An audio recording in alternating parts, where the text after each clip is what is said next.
تو ہم میں سے کتنے لوگ ایسے ہیں کہ جن کو سمجھ میں آ رہا ہوتا ہے کہ یہ اللہ پاک اس کلام کے ذریعے ہم سے کیا بات کر رہے ہیں؟ ہمارے ایک دوست ہیں، میں پرائیویسی کی وجہ سے ان کا نام نہیں لیتا، وہ پاکستان کے ایک صوبے کے چیف جسٹس ریٹائر ہوئے تھے، تو انہوں نے یہ واقعہ بتایا کہ میں ایک سرکاری ڈیلیگیشن کے ساتھ سعودی عرب گیا، تو وہاں انہیں عمرے کے لیے بھی ہمیں لے گئے،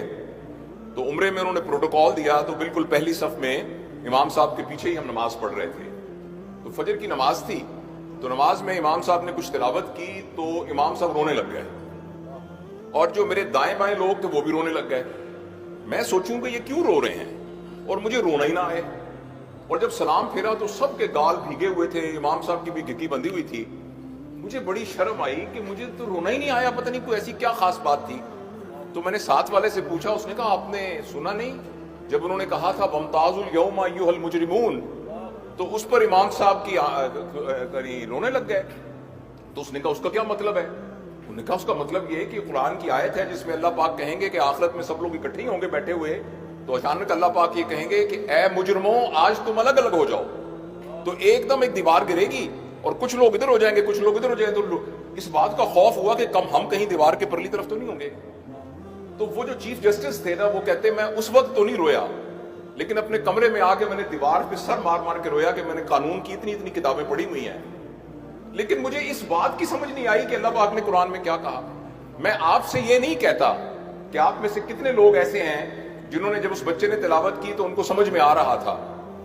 ہم میں سے کتنے لوگ ایسے ہیں کہ جب انہوں نے کہا والتین والزیتون، قسم ہے انجیر کی، قسم ہے زیتون کی، وطور سینین، اور جو طور سینا کے پہاڑ کی، بہذا البلد الامین، تو ہم میں سے کتنے، اور انسان کو بہترین خلق سے پیدا کیا، تو ہم میں سے کتنے لوگوں کو یہ بات سمجھ میں آئی تھی کہ اس طرح کی عجیب ڈیفرنٹ قسم کی قسمیں کھانے کے بعد اللہ پاک نے یہ کیوں کہا ہے؟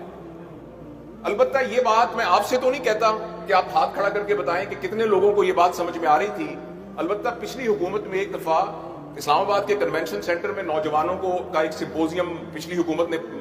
بلایا تھا، تو مجھے بھی انہوں نے ایک اسپیکر کے طور پہ بلایا تھا، اور موضوع کی نوعیت ایسے تھی کہ تمام نوجوان تھے 4500۔ میں نے ان سے پوچھا کہ آپ میں سے کتنے لوگ ایسے ہیں جنہوں نے کم از کم ایک دفعہ قرآن کو مفہوم کے ساتھ پڑھا ہوا ہے؟ آپ یقین کریں کہ وہ 4500 جو کہ پوسٹ گریجویٹ تھے، پی ایچ ڈی بھی تھے، ان میں سے ایک بھی ہاتھ کھڑا نہیں ہوا۔ تو مجھے ابھی بیٹھے بیٹھے یہ خیال آیا کہ میرے بہت ہی پیارے دوستوں، بہت ہی پیارے بھائیوں، تھوڑے ہی عرصے کے بعد ہم نے اس دنیا سے چلے جانا ہے، اور اللہ کے سامنے پیش ہو کے ہم نے جو کچھ اس دنیا میں کیا ہے اس کا حساب دینا ہے۔ اس حساب میں ساتھ حضرت ابو بکر صدیق بھی حساب دے رہے ہوں گے، حضرت عمر، حضرت علی بن ابی طالب، حضرت عثمان، صحابہ، یہ سب حساب دے رہے ہوں گے جنہوں نے اپنی پوری، اور میں اور آپ بھی وہاں کھڑے ہو کے اللہ کے سامنے حساب دے رہے ہوں گے۔ آج کی اس تقریب میں میرے خیال میں آپ سے دست بدستہ گزارش کرتا ہوں، ٹیک ہوم میسج یہ ہے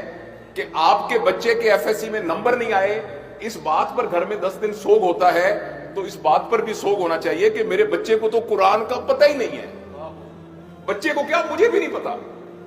میں ایک جگہ کا بڑا افسر ہوں، میں بہت مالدار ہوں، میری بڑی پراپرٹی ہے، میں نے ایک دفعہ بھی قرآن کو مفہوم کے ساتھ نہیں پڑھا۔ آپ حضرات کچھ لوگوں کا تعلق آرمی سے ہے، آپ ایک ایکسپیڈیشن کے لیے کوئی بھیجیں اور ان کو ایک مینول دیں جس میں سارا روڈ میپ ہو، اور وہ آپ کا جو بندہ ہے وہ وہاں جائے اور جا کے وہ روڈ میپ ہی نہ کھولے۔ تو اس طریقے سے اللہ تعالیٰ نے اس دنیا میں ہمیں بھیجا تاکہ ہم یہاں آ کر لارجر دین لائف کوئی کام کر کے جا سکے۔ نبی کو مثال کے طور پر بھیجا اور ایک مینول بھیجا۔ میں آپ سے صرف گزارش کرنا چاہتا ہوں کہ میں کوئی عالم نہیں ہوں، کوئی لمبی چوڑی آپ سے کوئی مذہبی گفتگو نہیں کر سکتا، صرف یہ گزارش کرتا ہوں کہ آج سے ایک عہد کر لیجئے کہ آج سے، کل سے نہیں، آج سے گھر کے تمام افراد کو اکٹھے کر کے کم از کم آدھے گھنٹے کے لیے سارے لوگ اہتمام سے قرآن کا کم از کم ایک رکوع ترجمے کے ساتھ پڑھیں گے۔ میں آپ کو پوری ذمہ داری سے کہتا ہوں آپ یہ گھر میں کرنا شروع کر دیجئے۔ قرآن خود معلم ہے، قرآن خود ہمیں سکھانے لگ جائے گا۔ جہاں آپ کو کوئی مشکل کمپلیکیشن ہو تو علماء حضرات سے رابطہ کیجئے، البتہ لیکن قرآن ہمیں خود پڑھنے کے لیے اللہ تعالیٰ نے نبی کریم صلی اللہ علیہ وسلم کے ذریعے سے اللہ ہم سے مخاطب ہوا ہے، تو اس کے لیے میں آپ سے یہ گزارش کرنا چاہتا ہوں۔ اس پر البتہ میں اپنے دل کی تسلی کے لیے اور اپنے آپ کو بھی میں کمٹمنٹ کرنے کے لیے یہ ضرور کہوں گا کہ آپ میں سے کتنے لوگ، خاص طور پہ ہماری بیٹیاں اور بہنیں، کتنے لوگ اپنے دل میں اس بات کا تہیہ کرتے ہیں کہ آج سے انشاءاللہ ہمارے گھر میں کم از کم ایک رکوع قرآن کا پڑھا جائے گا.